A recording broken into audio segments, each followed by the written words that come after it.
Hello and Namaste. Welcome to Edition Nepal, a dedicated YouTube channel that serves you interesting social, historical and natural aspects of Nepal, including other fascinating information. Please like, share and subscribe and provide your feedback in the comment section below. This video is the second part of a series where we have shared the information on the politics in Nepal. In this second episode of the series, let's find out about the golden age of the Mallas and the unification under the Shahs. Before we jump into the detail of today's episode, let's find out about the powers that ruled Nepal. Please click here to check our first episode where we have explained about the Kiratis and the Buddhist beginnings, Liksabis, Thakuris and the darkness, and the cradle of the history of the politics of Nepal. Here in this video, let's begin with the golden age of the Mallas. The first of the Malla kings came to power in Kathmandu Valley around 1200. The Mallas, literally wrestlers in Sanskrit, had been forced out of India, and their name can be found in the Mahabharata and in Buddhist literature. This period was a golden one that stretched over 550 years, though it was peppered with fighting over the valuable trade routes to Tibet. The first Malla rulers had to cope with several disasters.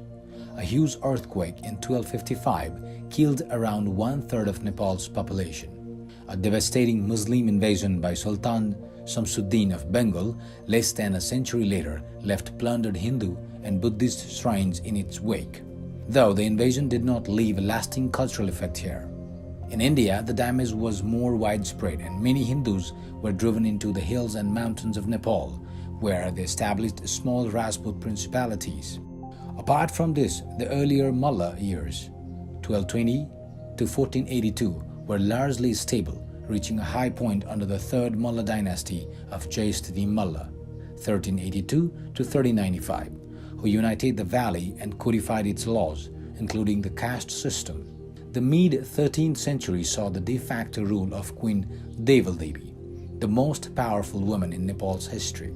After the death of Jayasthiti Malla's grandson Yaksa Malla in 1482, the Kathmandu Valley was divided up among his sons into the three kingdoms of Bhaktapur, Kathmandu and Patan. They proceeded to fight with each other over the right to control the rich trading routes with Tibet.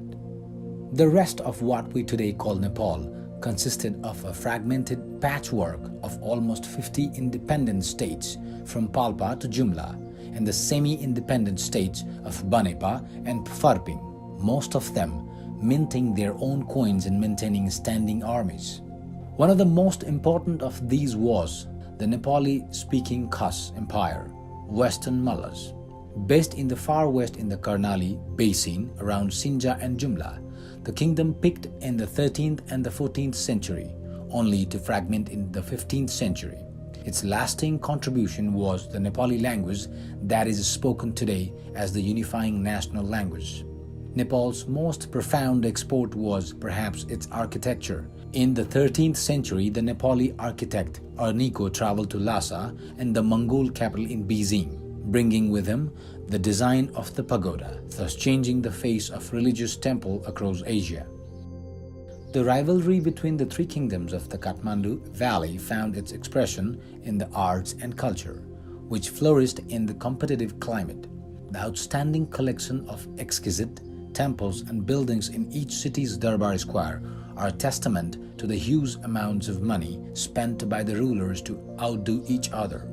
The building boom was financed by trade in everything from musk and wool to salt, Chinese silk and even yak tails. The Kathmandu Valley stood at the departure point for two separate routes into Tibet, via Banepa to the northeast and via Raswa and the Kirong Valley near Langtang in the northwest. Traders would cross the jungle-infested Tarai during winter to avoid the virulent malaria and then wait in Kathmandu for the mountain passes to open later that summer. Kathmandu grew rich, and its rulers converted their wealth into gilded pagodas and ornately carved royal palaces.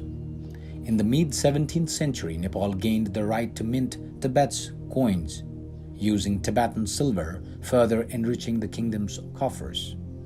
In Kathmandu, King Pratap Malla, 1641 to 1674, oversaw that city's cultural high point with the construction of the Hanuman Dhoka Palace, the Rani Pokhari Pond, and the first of several subsequent pillars that featured a statue of the king facing the protective temple of Taleju, who the Mallas had by that point adopted as their protective deity.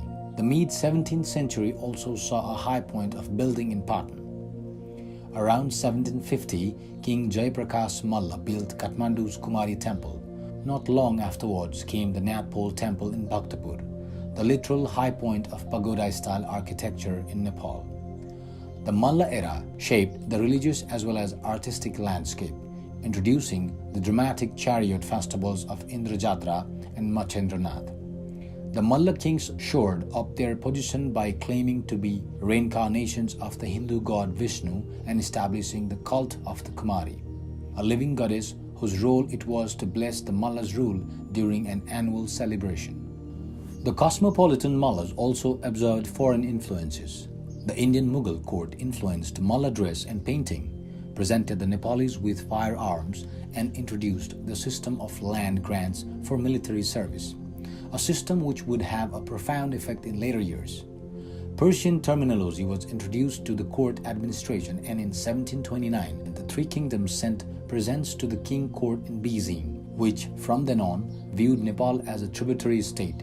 In the early 18th century, Capuchin missionaries passed through Nepal to Tibet, giving the West its first descriptions of exotic Kathmandu. But change didn't only come from abroad. A storm was brewing inside Nepal, just 100 kilometers to the east of Kathmandu. Now let's move on to unification under the Shahs. It took more than a quarter of a century of conquest and consolidation, but by 1768, Narayan Shah, ruler of the tiny hilltop kingdom of Gorkha, stood poised on the edge of the Kathmandu valley, about to realize his dream of unified Nepal.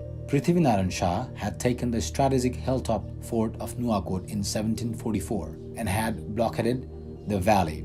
After fighting off reinforcements from the British East India Company in 1768, Shah took Kathmandu, sneaking in while everyone was drunk during the Indrajatra festival. A year later, he took Kirtipur finally, after 3 lengthy failed attempts. In terrible retribution, his troops hacked 120 pounds of noses and lips of Kirtipur's residents. Unsurprisingly, resistance throughout the valley quickly crumbled. In 1769, he advanced on the 3 Malla kings, who were quivering in Bhaktapur, ending the Malla rule and unifying Nepal. Shah moved his capital from Gorkha to Kathmandu, establishing the Shah dynasty, with its roots in the Rajput kings of Chittor. Shah died just 6 years later in Nuwakot, but it revered to this day as the founder of the nation. Shah had built his empire on conquest, and his insatiable army needed ever more booty and land to keep it satisfied. Within 6 years, the Gurkhas had conquered eastern Nepal and Sikkim.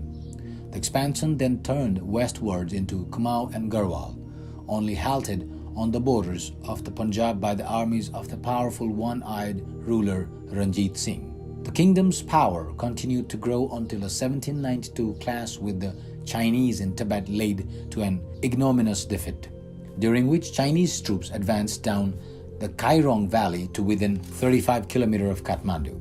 As part of the ensuing treaty, the Nepalis had to cease their attacks on Tibet and pay tribute to the Chinese emperor in Beijing. The payments continued until 1912. The expanding Nepali boundaries by this time, stretching all the way from Kashmir to Sikkim, eventually put it on a collision course with the world's most powerful empire, the British Raj. Despite early treaties with the British, disputes over the Tarai led to the First Anglo-Nepali War, which the British won after a 2-year fight. The British were so impressed by their enemy that they decided to incorporate Gurkha mercenaries into their own army. The 1816 Sugauli Treaty called a halt to Nepal's expansion and laid down its modern boundaries. Nepal lost Sikkim, Kumaon, Garhwal, and much of the Tarai, though some of this land was restored to Nepal in 1858, in return for support given to the British during the Indian Mutiny. A British resident was sent to Kathmandu to keep an eye on the things, but the Raj knew that it would be too difficult to colonize the impossible hill terrain, preferring to keep Nepal as a buffer state. Nepalese to this day are proud that their country was never colonized by the British, unlike the neighboring hill states of India. Dear friends, thank you very much for watching this video. As I mentioned you earlier, this is the second episode of the series brought to you by Edition Nepal on the political history of Nepal. Please click here for the first episode and do not forget to watch our next video that continues. Please provide your valuable feedbacks. Thank you once again for the tremendous support and care. Stay tuned.